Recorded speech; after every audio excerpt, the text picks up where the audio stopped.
Oh, did I not turn it on? Oh, that helped.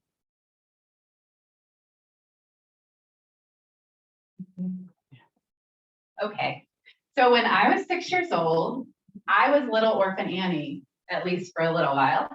I got the opportunity to sing at my school talent show. Has anybody ever been in a talent show here? Nice. So we have some people that love the stage too. I couldn't get enough of the stage. I've actually never had been on stage before, but I used to accompany my mom. My mom is a piano teacher, and I would sing next to her on, at night, and kind of a mother-daughter bonding thing. But I got the opportunity to be in the talent show, and I sang the song Tomorrow. Does everybody know Tomorrow? Okay. Well, if you know Tomorrow, then you know that at the end of the song, there is a chorus, and you're supposed to sing it twice. So it goes, tomorrow, tomorrow, I love ya, tomorrow, you're only a day away, right? So I sang it twice, but I didn't really want to leave after that because the audience was just giving me really positive affirmation. They were all happy and excited and joyful. So I looked down at the piano accompanist and kind of with a mischievous look in my eye, just went, tomorrow, and I kept going. So I sang another 2 choruses, and the piano accompanist was getting quite nervous, but she was kind of going along with it. Well, I noticed to my right, the assistant principal sidling up the stage towards me.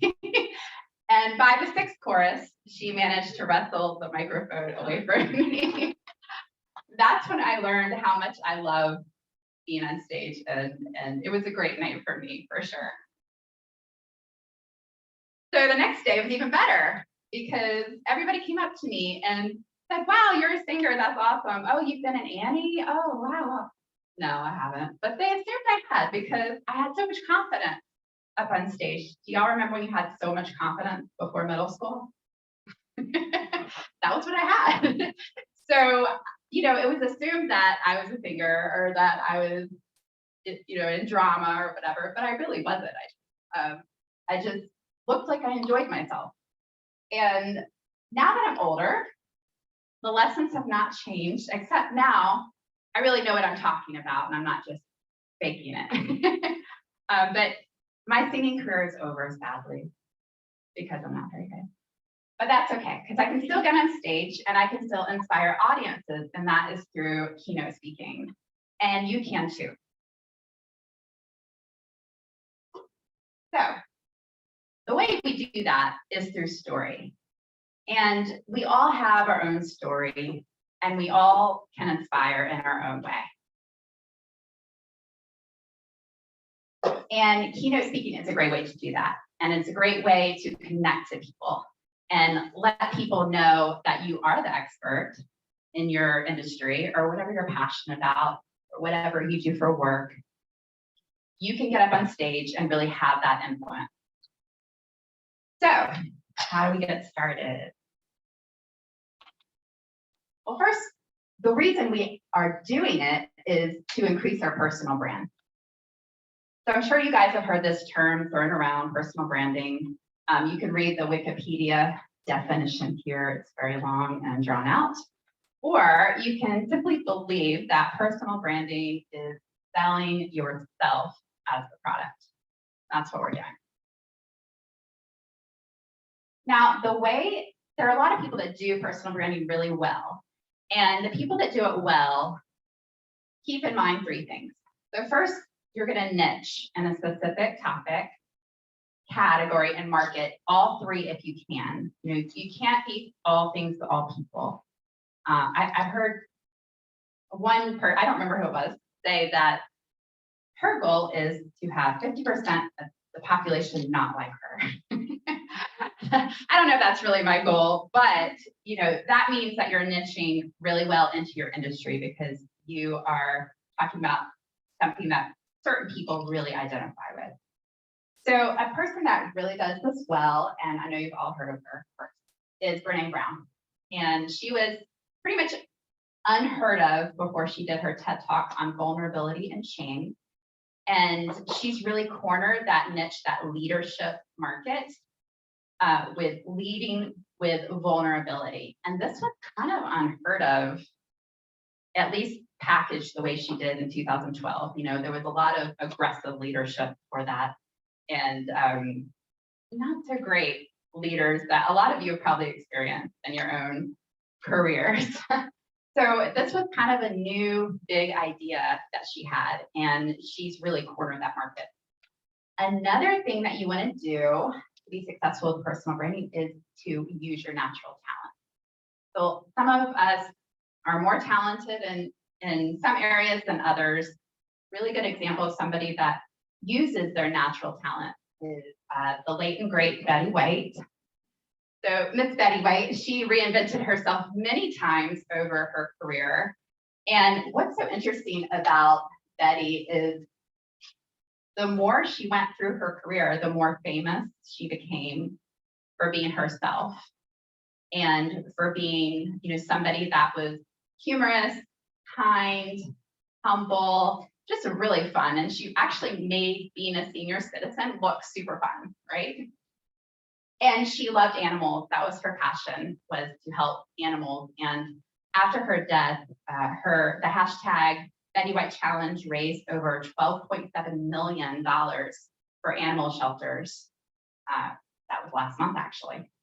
So she was just a master at reinventing herself and using her natural talent to differentiate.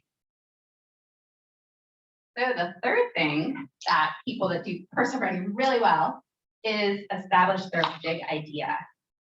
Now, when I first heard the whole big idea concept, super overwhelming to me. I was like, oh my God, how am I gonna create a big idea? There's ideas everywhere that are used all the time. Like, how am I gonna be original? And the way you can do that is look at your passions, look at what you're talented at, and look at old ideas. And you can bring back old ideas in new ways and repackage them, kind of like Brene Brown did with vulnerability and shame. I mean, everybody has, I mean, many people have studied that, but applying it to leadership was kind of a new thing. So establishing your big idea is really great for when you're writing your keynote speech, because you're trying to give a new perspective and new ideas to your audience. So has anybody seen this TED Talk? This is Tim Urban, he's hilarious. I'm a procrastinator. Who else is a procrastinator? Raise your hand if you're a procrastinator. Okay. You know, what's funny is usually 50% of the audience raises their hand in this question. So apparently there's a lot of us. But what Tim did is he took the mind of the procrastinator and he added some kind of humorous, visionary type element.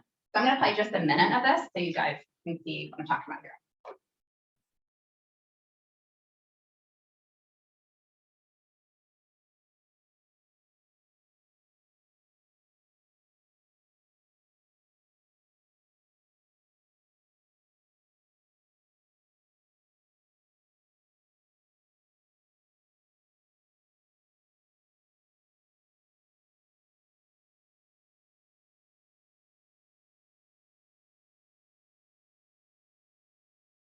You booked a sunny Verbo ski chalet with endless views of snow-covered peaks. But the thing that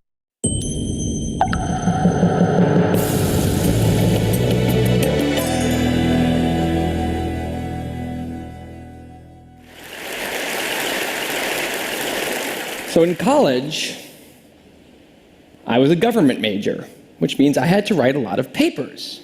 Now, when a normal student writes a paper, they might spread the work out a little like this. So, you know, you get started maybe a little slowly, but you get enough done in the first week. We'll talk if you want. 3 days later on, everything gets done. I totally identify with instant gratification monkey there. And I would want to. Just based on these examples, you can see that, you know, putting your time into your personal brand and developing your big idea and your keynote speech really does pay off in investment. I mean, the investment pays off for sure. And here's some ways that it does pay off monetarily initially. and after you worked quite a few years. But new speakers can actually make from $500 to $2,500 per gig once you get out there and develop your marketing and market yourself as a speaker. And then the more seasoned speakers are pulling in $5,000 to $10,000 per gig. And these are the people that you have usually written a book and have been on the circuit for a little while. And then the professional speakers are the ones that have really made this their business. And they are pulling in $10,000 to $20,000 per gig. And these are people that have written multiple books and this is their thing, right? But imagine making $20,000 in a couple hours. So it really does pay off if this is the direction you want to go in, like full time in your career. But just because you're not making that much money in the beginning doesn't mean you're not going to have other rewards. Because when you're speaking, whenever you're speaking, you're widening your network, you're increasing your lead. So how many, do we have entrepreneurs, small business owners in the room?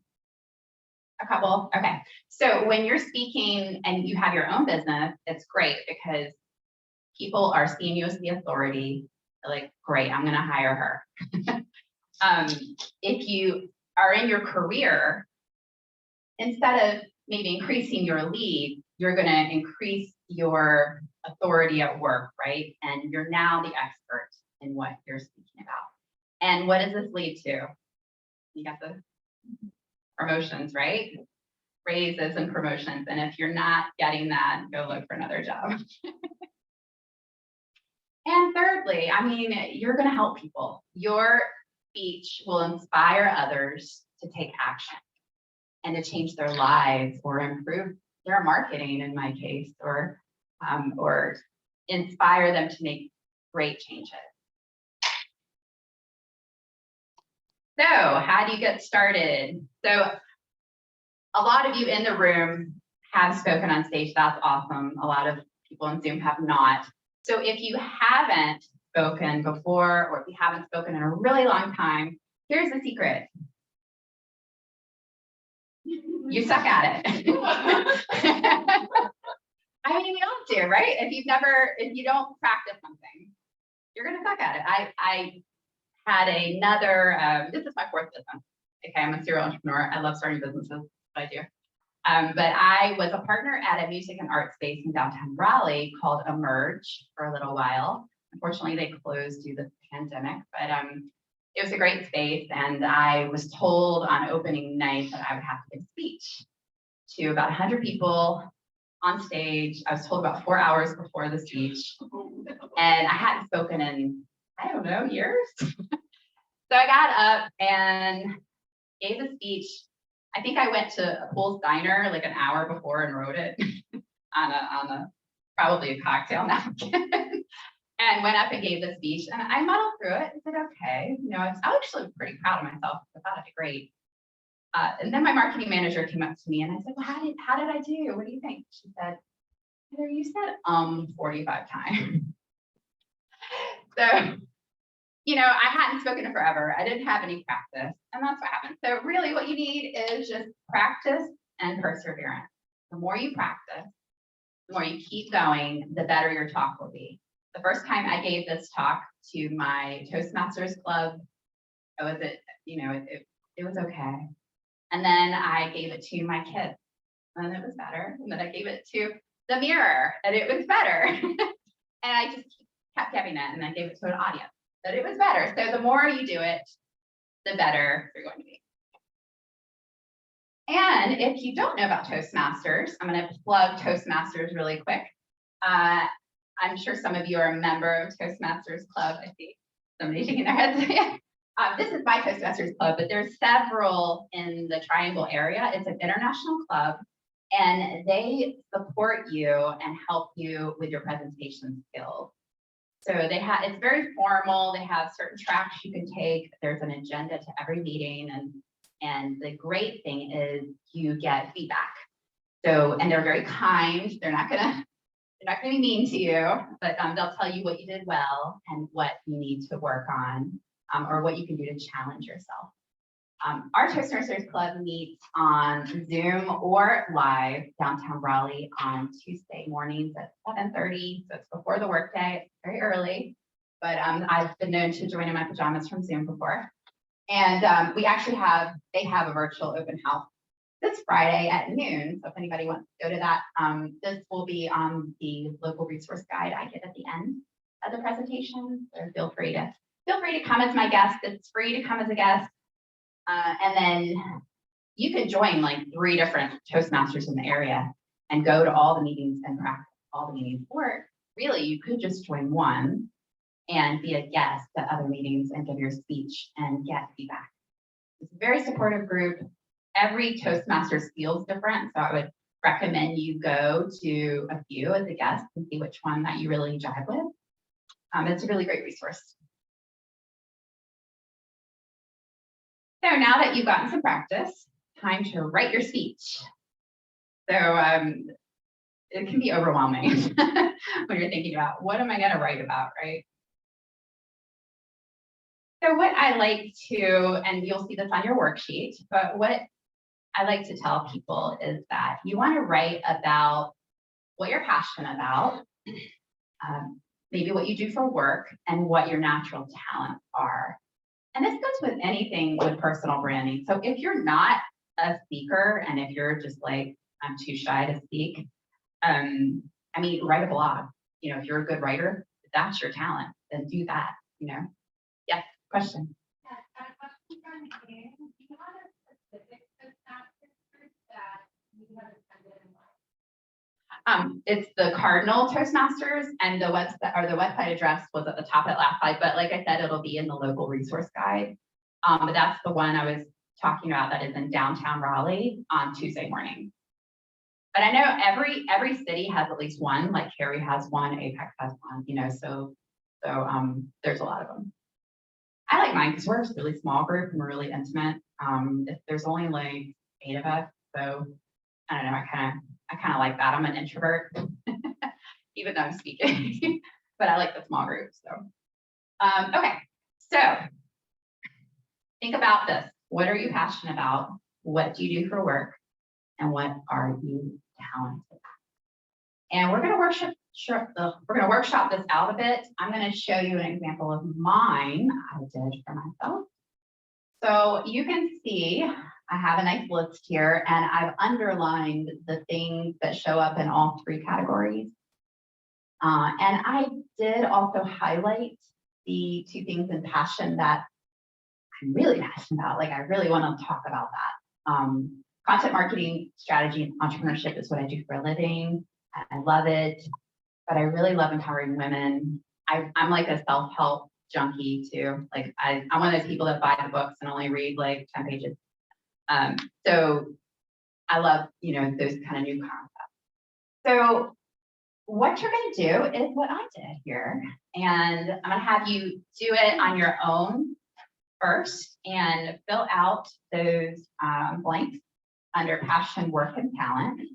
And give you a few minutes here, probably about 5 minutes. And then when you're done, or when you look at what you wrote, see if you have anything that overlaps like I did in all 3 categories, or at least 2 categories. And if you really feel passionate about one particular topic, and you're like, I definitely want to speak about this, even if it's not in my work category, that's okay. You can always merge the 2 together even. So go ahead and do that. And after, we're going to work in groups of 2. If you're at a table and you want to work as a foursome, that's fine. But we're going to start brainstorming topics that will combine these things. Okay, any questions? Okay, all right, so you've got 2 minutes. Seconds, y'all. So they're the. And if any of the Zoom people would like to put in the chat what topics they came up with, I'd love to hear a couple. All right, and everybody here live, I would love to hear what topics you came up with. Who wants to go first? Anybody have anything good?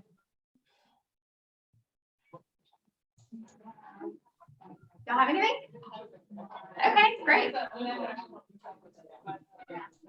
the idea is like, how to be more successful as you. So like, a lot of people talk about like lifestyle and being an entrepreneur and like, oh, you need to do like, you know, you need to work for private, and you need to do like exactly what it is to be successful, but like, I feel like it'd be helpful to like, have maybe talk about how you need to be the best version of yourself. I love that. Yeah, without all the, you gotta do this, you gotta do this, you gotta do this. I used to Be. That's great. All right. How about the table? Yeah.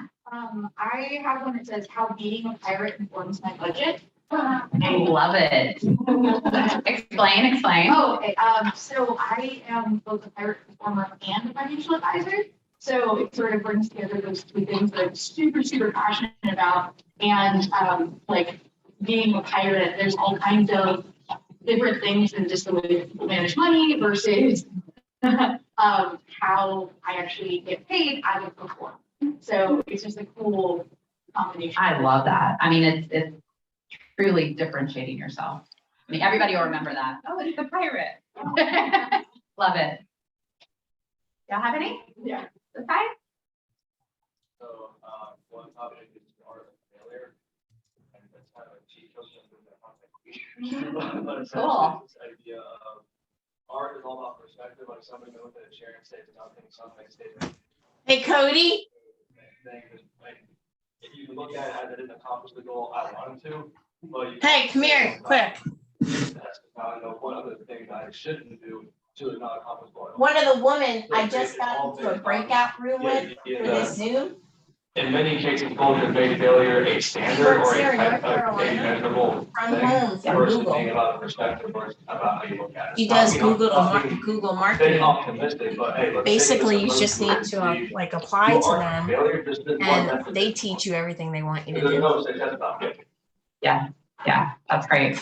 Yeah, I don't know who said it, but I remember a gentleman. She's already gone, He but was she works talking at about, Google's in he Durham. would ask his kids every day at dinner, what did you fail at today? You can. Because you got to normalize failing. You have to fail to be successful. That's awesome. I love that. All right. How about Zoom? Do we have any from Zoom land? So we don't have the actual title, but we have Jeremy who has powerful story about the son who has a very speech disorder. They learn, the one person learns that there are 72 muscles involved in the speech discussion. And then there's a lot of talking about pirates.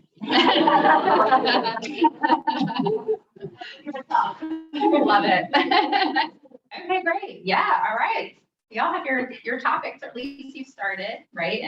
And thinking about your topic, you might change it, or you might, I would encourage you to maybe write 10 different headlines and really, nail that down, because you definitely want to hook. The pirate one was awesome.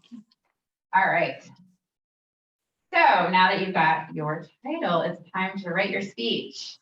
When I sit down and write speeches, I try to be really structured about it, but for me, the best thing that works is just to write it all out, what's in my head at first, and then structure it.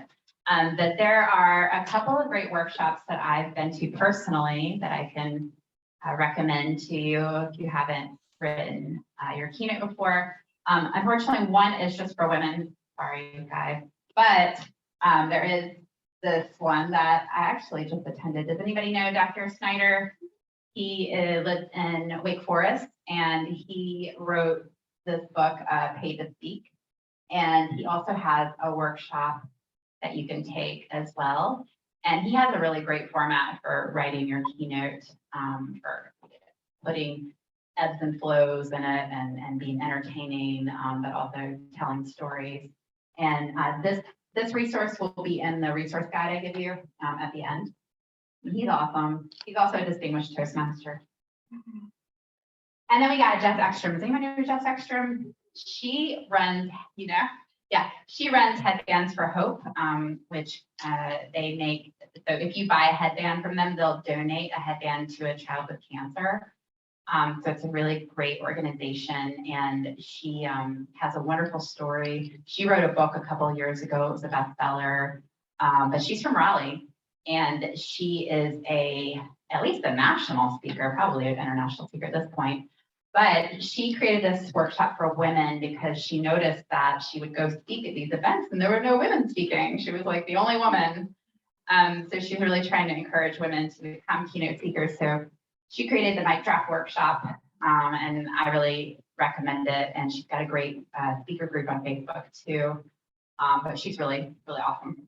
She started in the college circuit and then kind of worked to for the professional circuit. David Kevin Snyder actually started in the college circuit.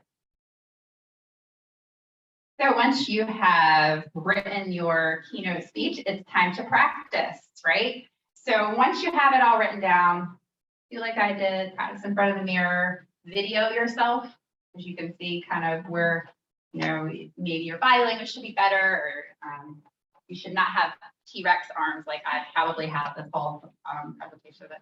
Use the room, you know, if you can't, it's hard when you have a handheld mic, but practice as much as you can. Go to the Toastmasters, give your speech to your family, your friends, anybody that's really supportive. And then once you feel pretty confident, you can go to the local groups around town. There's some like your chamber, Rotary, I like NALBO, National Association of Women Business Owners, Realtors Association. There's a lot of local groups. You can go to this one right here, Frontier. This is an example of one that you can go and give your speech to. Now, you're not necessarily getting paid for these, but that's okay because you're getting a lot of practice and you are monetizing it other ways. And you're going to do this for about 3 to 6 months. You're going to speak for free locally and really get get feedback from people and see what they like and what you should change and just make it better. And this is the way you can monetize, right? Even if you're not getting paid. First, you're getting exposure. People are going to see you on the circuit and they're going to say, wow, she was really great.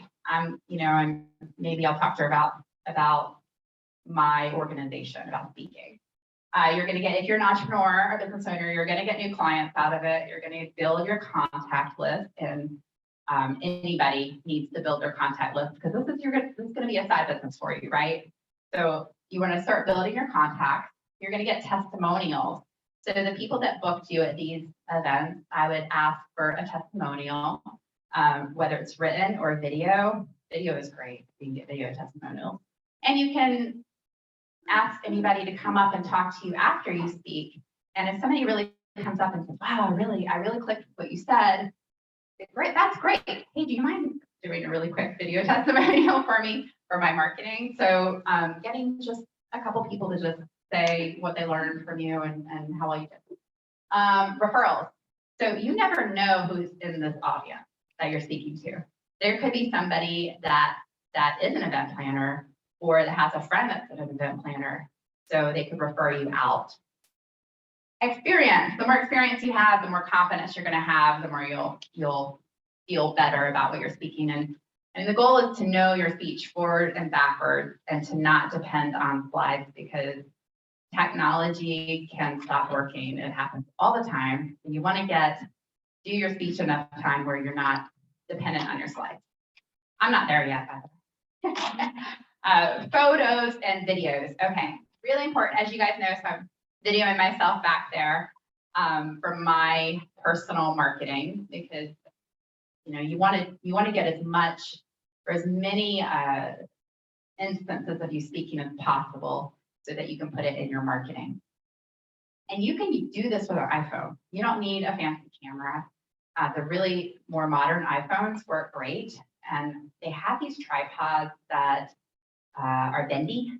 You can actually attach it to a chair if you want and put your iPad or your iPhone on there and just video yourself. Not only is it great for practice and for looking at yourself and how you did, but it's great for your marketing. And photos. If you can get anybody to take photos of you speaking, that's great. If you're already taking videos of you, you could use stills from your videos, photos, and that works great too. So this is about a 3 to 6 month process. And as you're doing this and as you're practicing, you're going to start building up your marketing. And these are the things you need for your marketing kit. So first, you're going to need a speaker bio, and this is a little bit about you and your background and why you're an expert on speaking about this. And then you're going to do a description of your speech. So this should be, you should have a 100-word version and a 150-word version, because it's used in different ways for marketing. So your event planner is going to want to have both. Headshots. I mean, like I said, modern iPhones are great. You could probably get a friend to take some pictures of you if you don't have a budget for this.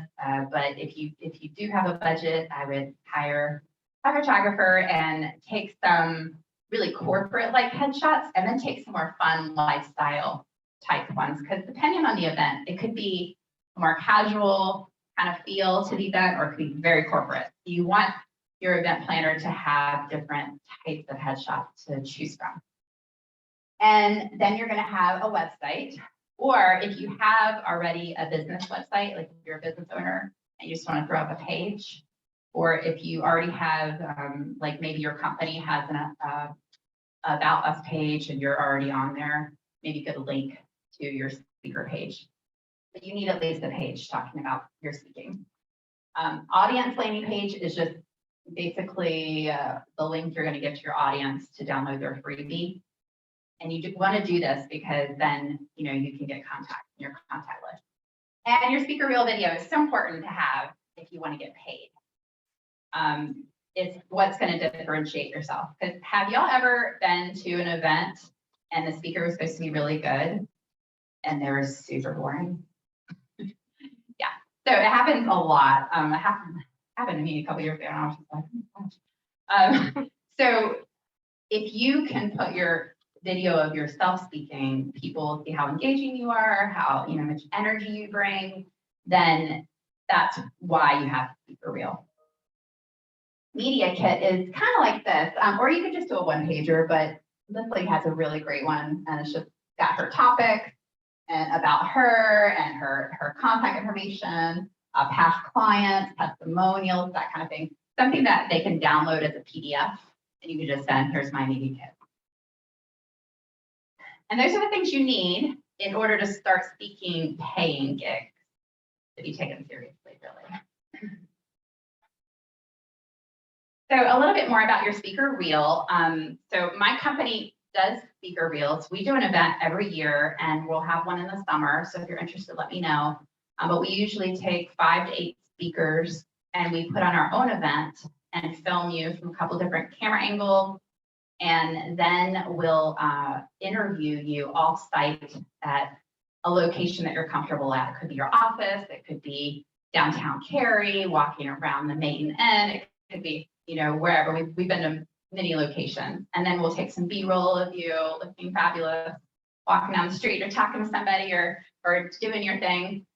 And then we'll get a couple of audience testimonials for you. And we throw that all in together with, if you have any B-roll, like I said, the past few months, you should be taking video of yourself. If you have and you want to give it to us, that's great. We'll include that in. The more we have, the better it comes out. And then we create this speaker reel for you.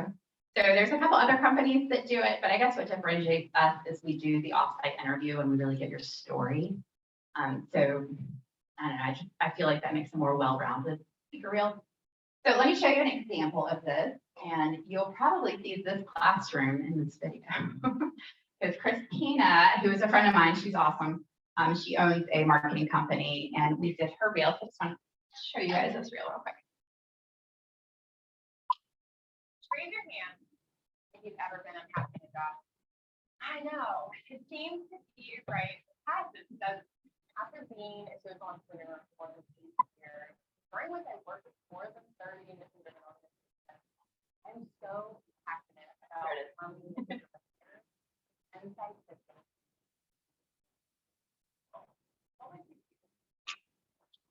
Bringing a better question. 76% of people think about a company's social and environmental impact before deciding that it works.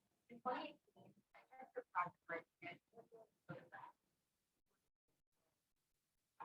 in my everyday life, like people who are doing inspiring work. And she got a lot of the B-roll. This is the event right here when she's in the dark, but this is all B-roll that she had filmed.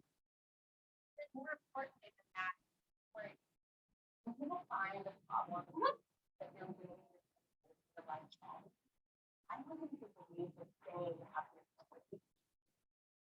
It's right where we are, taking small steps at a time. Ordinary positive stuff. But interestingly enough, maybe people can be broken down and a lot of small stuff. Whenever the time comes and you find that problem that you're supposed to dedicate your life to solving, let it die and you have to.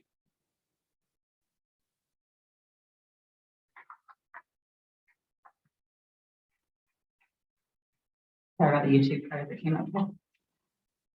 All right. So she's awesome. She's really fun. And actually, she told me just last week that she just got a new client from speaking, an annual client. So, you know, it really does work. Raise your hand if you've ever. Sorry about that. Okay. So now that you got all your marketing together, it's time to get paid. So what do? How do you get paid gigs? Going back to Dr. Snyder, he gets a really kind of great method to do this, is to find an association that that would relate to your talk. So maybe if you're doing the spreadsheets, the beautiful spreadsheets, maybe you would go after a professional organization, or maybe the CPAs, or you know, whatever. So find an organization, an association that has local, state, and national chapters. That's important, because what you're going to do is speak locally first. Like, go to a meeting first and see what their pain points are, and see, you know, what the other speakers talk about, and really kind of create your talk with them in mind. And then after you've done that, you're hopefully, if you've spoken locally at a few of them, of the local chapters, you get to speak at the state, and then you get to speak at the national. So it's a really great way to kind of focus in on a niche. Otherwise, you can also join speaker bureaus. I think I give an example in the local resource guide, but there are several, depending on what kind of speaking you want to do. Like I said, there's the college circuit, and there's the professional. You can target like large companies, and do workshops and things like that, depending on, you know, what you're talking about and what your goals are. So anyway, he gives that method, and I think it's a really good idea. And if you want to move up to the next level, write a book. I know it sounds, oh, write a book. Okay, that's it. But there's also several workshops you can take to help you write your book. And if you dedicate 1 to 2 hours a day, you can usually nail out a pretty good book in 3 months and get self-published, right? It's so easy to get self-published nowadays. So I know both Jess and Kevin give workshops on writing a book. So when you're looking at their stuff, maybe you'll see something that catches your attention. But writing a book moves you into that next level. And not only is it great for keynote speaking, but it's just great for your overall personal brand, right? And a third thing you can do to really elevate your speaking is do a TED Talk. And I mean, some people think that TED Talks are less impactful than they used to be, because it used to be all the rage, oh, do a TED Talk. But I still think it really gives you credibility if you can. And if you get selected to do a TED Talk, they'll give you a coach as well to kind of help you really develop your talk and further. Okay, I've gotten this question before.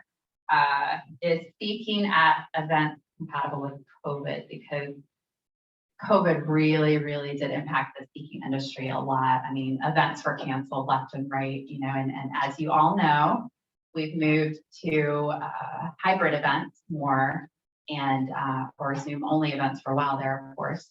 But the nice thing about it is if you're innovative, you can make this work to your advantage, because there's a lot of old school speakers that are refusing to change. No, just going to speak live. So this is a really great opportunity for somebody that can speak both online and in person. And the way you kind of differentiate yourself, if you're willing to do this, is to develop your own home studio. I'm getting ready to, I'm actually in the middle of doing this myself, and turning my bonus room into a home studio. So you can look at a lot of YouTubers and see how they do this, and you know, how they do their backgrounds, what kind of equipment they use. But you can probably about $1,000 to $2,000 to create your home studio and equipment, and in order for it to be, you know, decent and functioning. But that really differentiates you, because now you have this beautiful background, and don't be another person sitting in front of a bookshelf, right?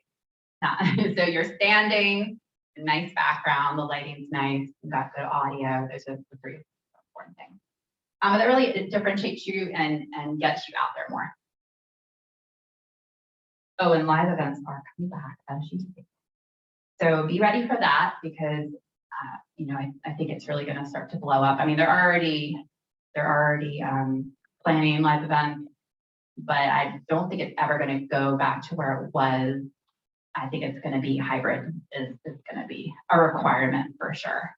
As people, it's hard to get people to fly across country to a conference now when they can just do it in their home, right? So I think there's an audience for both, for sure. So just remember that there's no such thing as overnight successes. All the examples I gave you, they worked really hard. They, you know, persevered through challenges, and you guys can too. So what I would, if you want to start keynote speaking or personal branding in general, I mean, create content or create a blog or whatever, try to do, you know, maybe 2 baby steps a day. I like to do mine in the morning. I like to have I block off 9 a.m. to 11 a.m. to just do content. And that includes getting my speaker stuff together, doing Instagram videos, TikTok videos, whatever makes sense for you. And you don't, and if you're like, Heather, I have experience, that's fine. Take 1 hour a day. I mean, it could be in the evening, and just work on your side hustle here. Because if you just make little steps every day, before you know it, you'll be speaking. And I'm going to leave you with my contact information. This is me, like 8 years younger. I really did get new headshots, but they're just not done yet. But I can pretend I'm not young still. But if you scan this QR code, or you can go to this website for the guide that I was talking about, the local resource guide. And all the links that I talked about will be in there, so it'll be really easy to find. And this is my new brand, Heather B Marketing. But if you can also find me at oakcityproductions.com as well. So I'm going to leave you with get on that stage, sing tomorrow, and just keep going until you get kicked off. So thank you so much.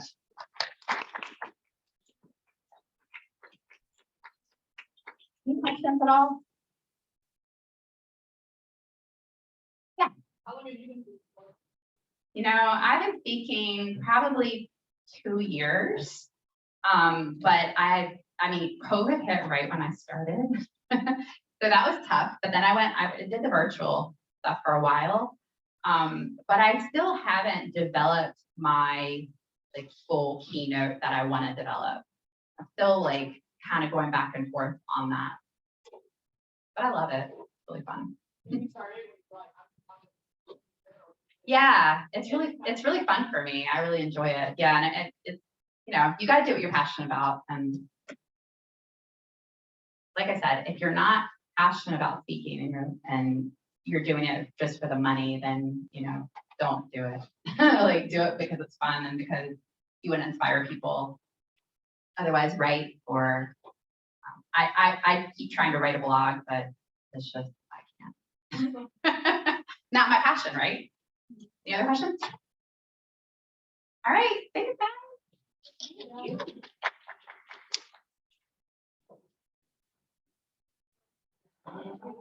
Why?